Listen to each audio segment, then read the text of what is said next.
What's up, guys? How's it going? Pete here. Have had something on my mind the last couple of days that I wanted to share with everyone, and that's the compounding effect of decision making.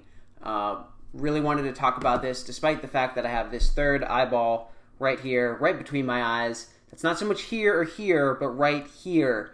Not going to let that get in the way of recording, so hopefully you guys can look past it. And one day maybe I'll look back at this in a couple years and laugh. But anyways, really what I wanted to talk about is the compounding effect of decision making. So most everyone in here knows how compounding interest works.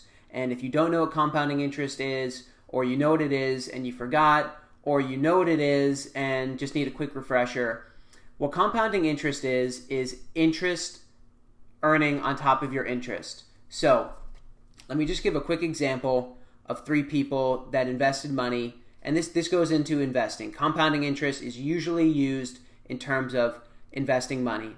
So the way it works is that your interest earns interest. So I'm probably confusing you by saying that over and over. So let me just give you the perfect example. And I've got a little cheat sheet right here. So Susan invests $5,000 annually between the age 25 and 35. In total, she invests $50,000. So between the age 25 and 35, that's 10 years. $5,000 each year is a total of $50,000. $5,000 times 10 years is $50,000. Bill invests $5,000, just like Susan, between the age of 35 and 65. So he invests $5,000 over the course of 30 years. His total investment is $150,000. 5,000 times 30 is $150,000. Now remember, Susan invested $50,000 over the course of 10 years, but she did it from age 25 to 35. Bill invested $150,000, 3 times as much, and he did it over 3 times as much time. He did it over 30 years to her 10 years. So the way compounding interest works is the longer you have the interest accruing and adding upon itself, the more you earn. So Susan, even though she invested a third of what Bill invested, at age 65, the same age, her investment, because of compounding interest, ended up being $602,000. Bill, on the other hand, invested 3 times as much for 3 times as long, and he only accrued $540,000. That's a $60,000 difference that Susan earned more than Bill, even though she invested a third of the amount and she did it for a third of the amount of time. Now let me just give you one other example. There's a third person in this equation. His name is codenamed Chris. Chris invested $5,000 annually from 25 to 65 over a course of 40 years. In total, he put in $200,000 over 40 years. His investment at age 65 is $1.15 million. So basically what I'm trying to explain here is that the longer you invest consistently from an earlier point on, the better results you get later on in your life. And that's what compounding interest is, whether this is the first time you've ever heard of it, or you've heard of it before and you needed a refresher, or you forgot. That's what compounding interest is. But the interesting thing is that compounding interest, there's also the effect of the compounding effect of your decision making. So, what is my point here? Making good decisions leads to making more good decisions. And the perfect example of that you could apply to exercising. I never ran, when I was age 22, 23, I never ran a mile. I hadn't run a mile since I was forced to run the mile in elementary school. I was probably always the slowest kid, always over a 10-minute mile, and I hated running. I played lacrosse in high school, hated running. That's why I played attack, and I didn't even play attack because I hated running so much. I just could never get in shape to do it. And I made a decision one day to go out there. Leah was running consistently, and I said, all right, let me try this. I'll run a half a mile today. That one decision, that one day, followed by consistent action of continuing to run, led me to run It started with 1 mile, 2 miles. Then I ran a 5K, something I never thought I would do ever, which is 3.1 miles. That built and built and built. Ran a 15K, which is 9 miles.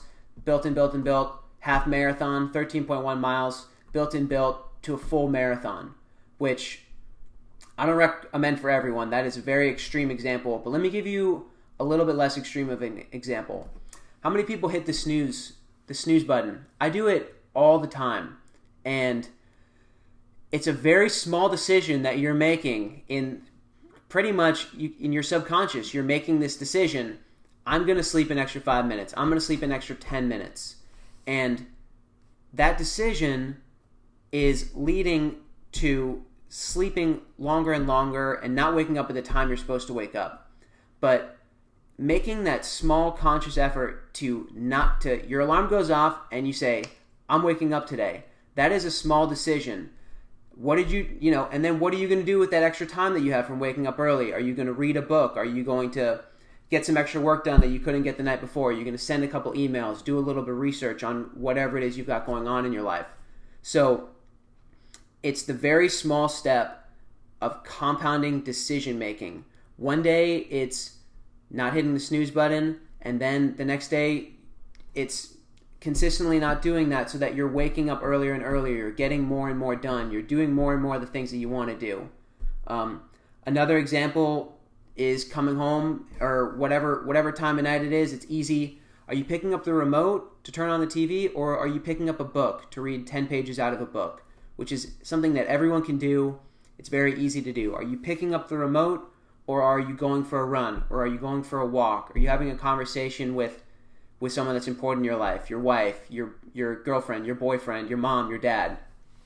So those small decisions lead to success. Compounding positive decisions lead to success. Dinner's over. Are you going to eat something after dinner? Are you going to stop eating at 8 p.m. like you should? Are you going to let your body have a chance to digest? Or are you going to finish dinner, and this is how it works on the negative. Are you going to finish dinner and you say, oh, I'm going to have one cookie. Oh, hey, I've had one cookie. What's wrong with having another 2 or 3 more? Everyone does this. Don't BS me. I know that I do it, so I know that you do it.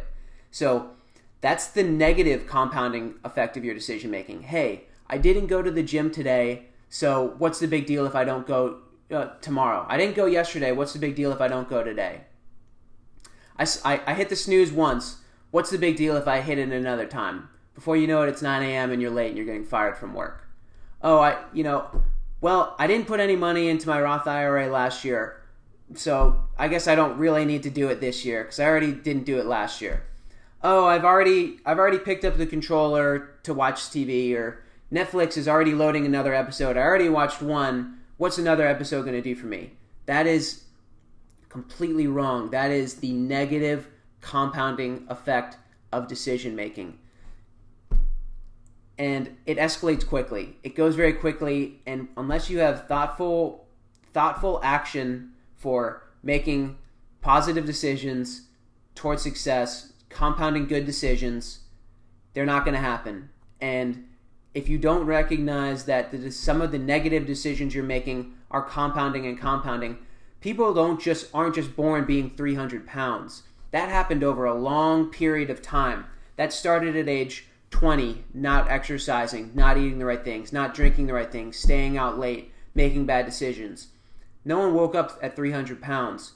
Just like no one woke up being a triathlete. It's a small series of decisions that compounds over time to get you where you want to be, whether it's a good place, a positive place, a successful place, or it's a bad place, a negative place, or a downward spiral. But here's the good news. You can change the trajectory, the compounding of your decisions at any point in time. It's not like it's similar to compound interest when it comes to investing, but you have time to make changes in your life no matter where you are in your life, whether it's getting more fit, getting more financially stable, getting a better job, having a better relationship with people you care about. There's no wrong time to start. So start now, because that compounding effect is real, and I wanted to share that with you guys today. Have a great day. Thanks for listening.